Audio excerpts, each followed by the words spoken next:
Good evening বন্ধুরা, শুভ সন্ধ্যা। এই গলা ব্যথা হয়েছে, ঠান্ডা লেগে বৃষ্টিতে ভিজে, তাই চা করে খাচ্ছি। কেন ওষুধ খেতে ভালোবাসি না, ওষুধ খেতে ভালো লাগে না, তাই চা করে খেলে এই চাটা করব, করে খাবো। এই এক গ্লাস করে দিলাম, এটা ফুটিয়ে ফুটে হাফ করবো। তার সঙ্গে এই কটা তেজপাতা দেবো, এই আদা বাটা আছে, মানে পেস্ট করিনি, খেতেছি। এই আদা আছে, গোলমরিচ আছে, কালো জিরে আছে, আর তালমে চিড়ে আছে, গোটা কথা তুলসী পাতা আছে। চা কিন্তু নেই।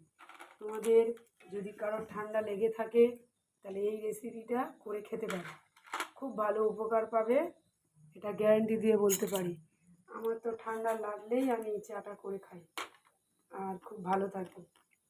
আর তোমরা পারলে ওষুধ না খেয়ে এই চাটা করে খেতে পারো। চাটা এতটাই উপকার, চা বলাই ভুল, চা দেবো না, চার মতোই সব কিছু হবে এইগুলো দিয়ে। আর এইটা খাওয়ার পর থেকে কেউ খেলে আর ওষুধ খেতে ইচ্ছে করবে, এই সব দিয়ে 10 মিনিট আমি ফোটাবো।